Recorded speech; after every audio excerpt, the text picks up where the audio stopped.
Hi there, welcome back to my channel. My name is Beatrix Willie. Nice to meet you today.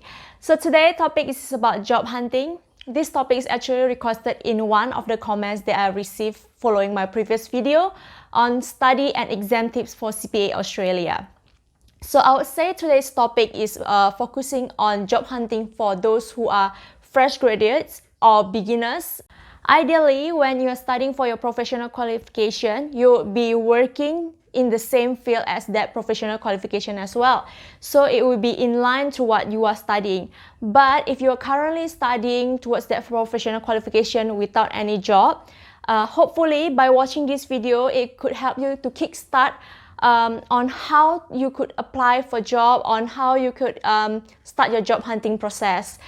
I need to disclaim though, I need to let you know that I'm not a professional career coach, so this video will be purely based on my personal experience. So, without further ado, let's get started.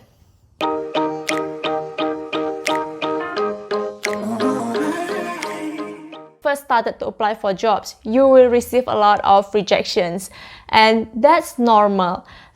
As long as you don't dwell in the rejections and you keep applying for job, just remember, you are one step closer in getting the job, okay? When you apply for a job, that means you have one chance to get the job. But when you don't apply at all, that means you have zero chance of getting the job. So it's better to apply than just to sit on it and leave it be and not applying anything. I will start the first step of job hunting by building up your resume, by gaining more experience or skill set to be put on your resume. So I'll divide this into three categories of people, which is the undergrad, for fresh graduate, and the young professional. For undergrad, you still have plenty of time. You still have time to get more experience, which is, for example, you can try to apply for some internship, for temporary job placements, or even follow the club activity from your university. Of course, when you apply for internship, temporary job placement, or even joining the club, try to join some things that is more relevant towards your study field. So when you graduate, you have some experience that is relevant to be put on your resume. If you are a fresh grad and you don't have any experience at all, don't worry, there's still hope for you. You can refer back to the undergraduate program that I mentioned just now, like for example, applying for internship or temporary job placement. But there are also big firms that are offering, for example, graduate program. So this graduate program is aiming for those young fresh graduate to experience various roles within the department or even changing departments itself. And by the end of the program, they are allowed to choose which department or which role they wish to stay on.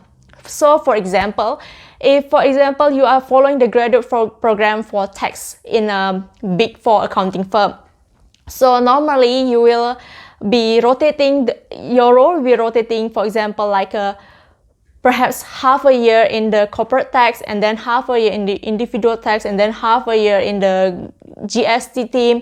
So by the end of this graduate program, you're probably being asked like which department you wish to stay, whether you wish to stay on the corporate tax or you wish to stay in the individual tax. Moving on next. If you are a young professional with some experience previously but not a massive exposure, and you still couldn't find a job, you might want to try the professional training agency. So what professional training agency normally do is they will give you the work and train you as if you are working for the real job. They will even review your resume, teach you how to ace in the interview, find you the work placement as well. But I need to warn you, because this is part of their business. Their business is training you, giving you the training so you are job ready. That means you must pay some fees for them. Next thing that I want to talk about is recruiters and networking. Let's start with recruiters first. Recruiters are normally paid by the employer to find them a suitable candidate for the role. So because of that, recruiters normally would contact a lot of job applicants and interview them to find a suitable candidate for the potential employer.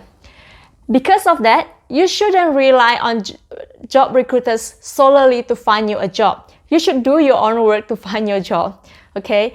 And just some input. Normally, a good job recruiters would give you some input after they have interviewed from phone or perhaps meeting face to face. They'll give you some inputs like how you could improve on your interview, or if the potential employer asking you this question, how you could potentially answer it. The next thing that I want to talk about is networking.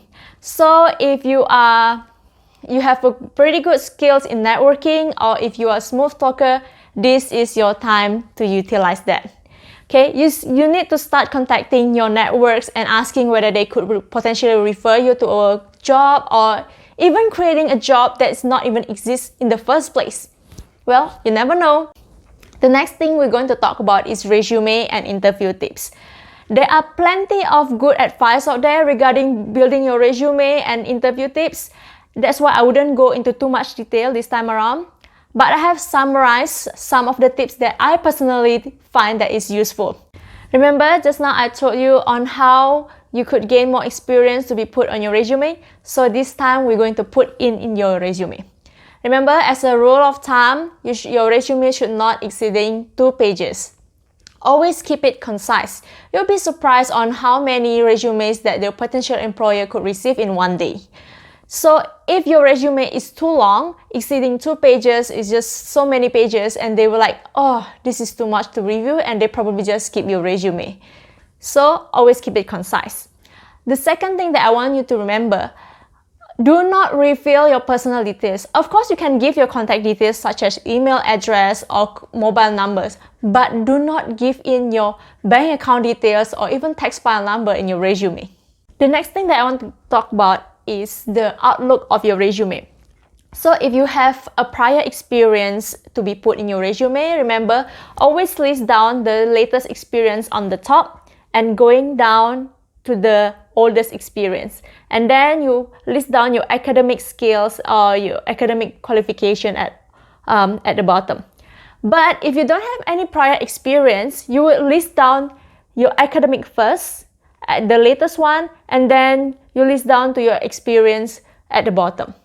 The next thing that the employer wants from you is probably the referral contact details. So sometimes when after they interview you, they decide to hire you, they wanted to do a background check on you, so they will ask for your referral contact details. But please do not give this to them unless it's absolutely necessary, and please do not include this in your resume, because you need to consider about the privacy concern of your referrer as well. You cannot just give their contacts to everybody, to every potential employer, and you don't want them to get caught in the situation whereby they are not ready or it's not a good time for them to answer the call. So it's best if you can give a heads up to them and let them know, hey, you might get a call from my potential employer, and could you give them a few good words about me, so to make sure they know that what kind of calls they're going to get. Next one, the interview tips. Again, I have to tell you, there are plenty of good interview tips out there, but these are some tips that I personally found that is useful. The first one, know about the role, what you're applying for, and research about the company, research about the interviewer if necessary. Okay, there's nothing more frustrating for the interviewer rather than interviewing someone who is blur, who has no idea what they are applying for, and just waiting for the interviewer to spoon feed them on the interview days itself. The second thing here is be prepared for the standard questions. The most common question they're going to ask you is, so tell us about yourself. When they ask you this question, don't just go and tell all about your family, about your pets, or about your hobbies. Well, that's good to know, but that's not the main point of this interview. The interview wanted to ask you what is your skill, what is your experience, whether they are relevant to the role, how they could bring more value towards the role itself. And the second question, the most common question they're going to ask you is probably like, why are you interested in this job? So when you receive that question, you could, if you've done enough research, you could say like, oh, I'm interested because the culture of the company, or because some project of the company that intrigued you to apply for the job. Or again, you could always link back your experience or your skills because it matched to the role that they are offering. So this is what a couple of potential answer that you could use in your interview. The next interview tips that I'm going to give is be neat and on time. It doesn't matter whether the interview is in face-to-face meeting or whether it's online interview, you need to be neat and on time all the time, okay? You don't want to come across as someone who's very sloppy, someone who is very anyhow, just applying on the job. You want to come across as you are serious about the job and you appreciate for the time and the chance given by your interviewer. Next tips, body language. One of the most important part of body language is eye contact. When you go to interview, maintain an eye contact as much as possible. Of course, you don't have to stare at the interviewer all the time, but it's important for you to look at your interview eyes when you're talking or when they are talking, so they know that you're actually paying attention, that you are serious about the work. If you're looking somewhere else, like looking distracted, they might think, oh, this person is not paying attention, and probably this person is not even serious about applying for the job.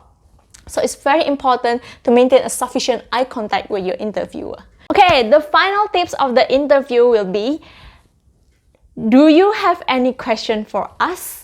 This is the most common question asked by the interviewer. And the answer for that is yes. Remember, interview process is always a two-way conversation. It's not only one-way conversation. It's not only about them knowing more about yourself, but it's a chance for you to know more about the company, about the role, and for you to assess whether this kind of role or whether this kind of company, the job, everything is suitable for you. Okay, it's not only about them assessing you, but it's also about you assessing them. And remember, last thing that I never mentioned just now is about salary. Try not to mention anything about salary unless your potential employer bring it up and ask you about what is the salary expectation or what is salary range that you are looking for. And it's always the best if you could research in advance, like what is the salary range in your industry. Of course, you try to research in the similar firm. You must compare apple to apple, not apple to orange.